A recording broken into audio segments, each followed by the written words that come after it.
Today we're going to be talking about rational functions, specifically how to graph them, how to recognize graphs of rational functions. And a rational function is one in which you have x appearing on the bottom of a fraction. So a bottom of a ratio. A ratio is another word for a fraction. So you see these x on the bottom of a fraction, you've got a rational function. It might also appear on the top. You could have something like y equals x plus 1 over x minus 1. That would be another rational function. And we'll look at a bunch of these so you get to know them. It's probably helpful to take a little tour through some of the possible shapes of rational functions first. So let's look at some of those. So let's start by looking at the function y equals 1 over x. And what you'll notice here is you get two sort of parts of the graph, one here in the first quadrant and one in the third quadrant. And they both look like mirror images of each other. They have these arms that, well, this arm goes off towards the x-axis out towards infinity, and this one goes up towards the y-axis up to infinity. They never quite touch the axes, so they get closer and closer and closer, but never touch. And we call the line that these arms approach an asymptote. And that's very important in rational functions. You're going to see asymptotes in rational functions. They're not always the x and y axes like in 1 over x.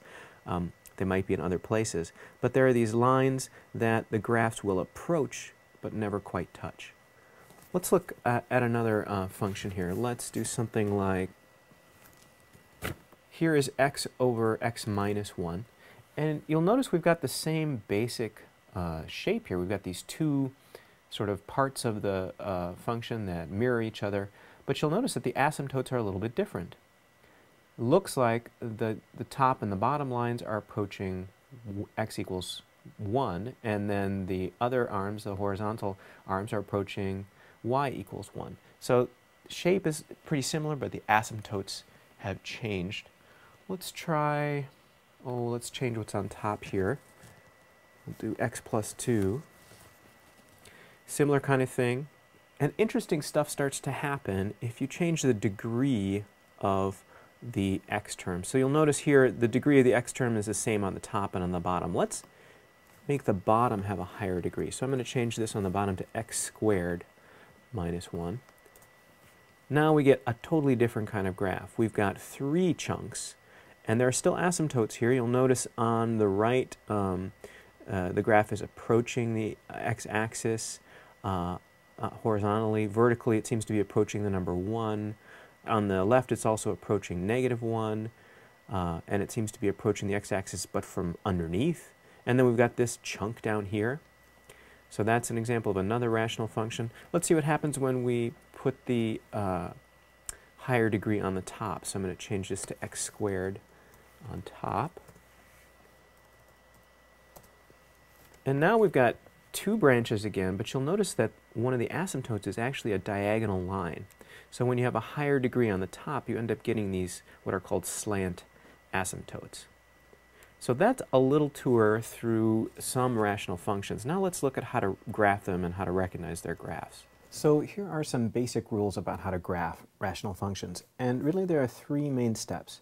You want to find the asymptotes first. And there are some rules about how to find those asymptotes depending on the type of rational function you have that I'll go over here. Then you want to find the intercepts, those points where x equals 0 and y equals 0. They're usually pretty easy to find, and then you've got to start on some points that are on the graph.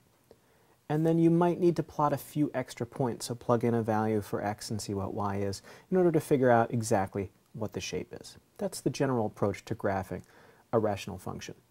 But let's talk about asymptotes first. This is a little bit complex, but once you get used to it, maybe not too hard.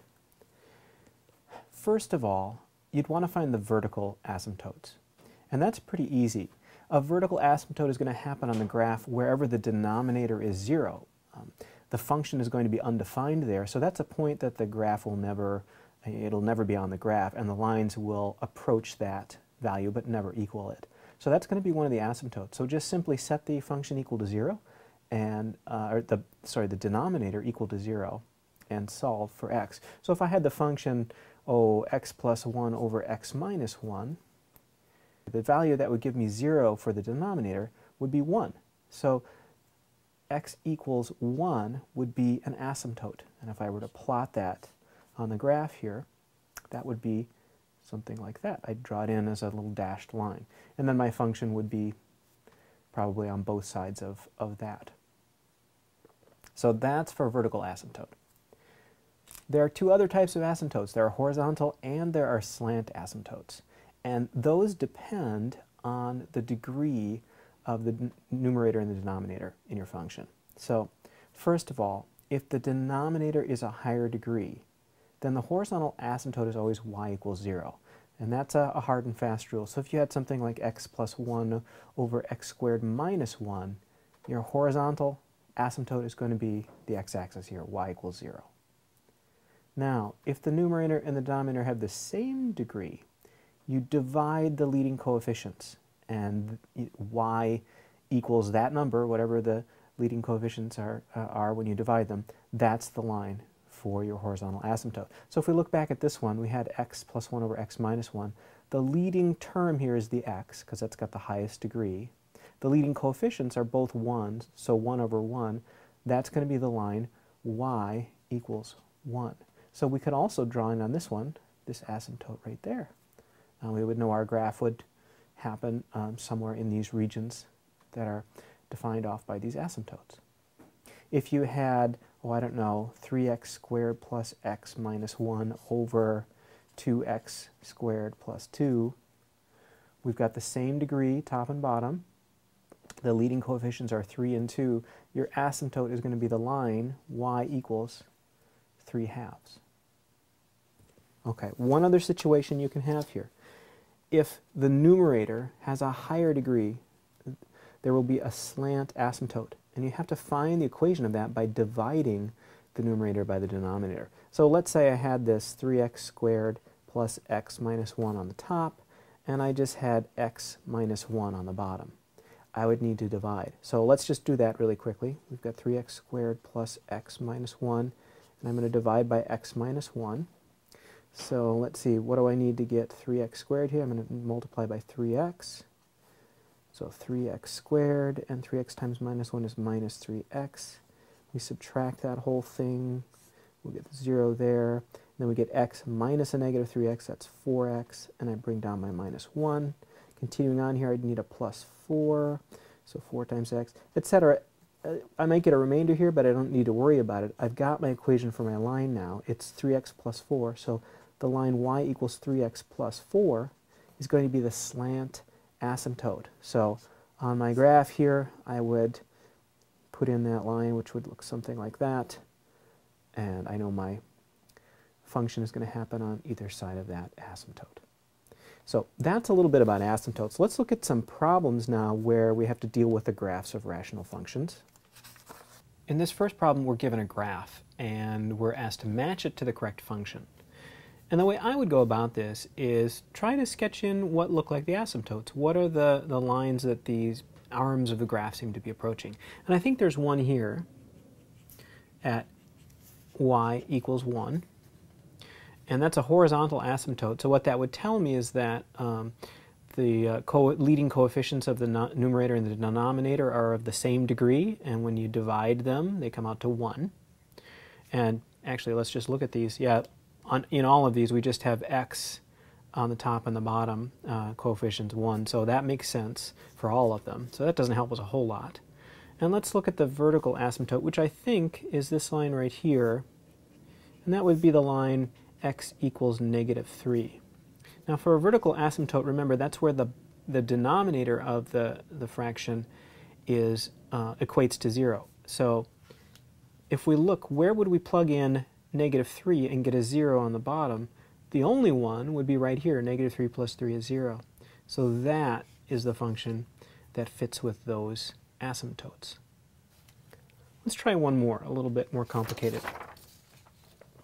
So we've got some graphs there to look at, but I want to do a little bit of our own graphing practice first.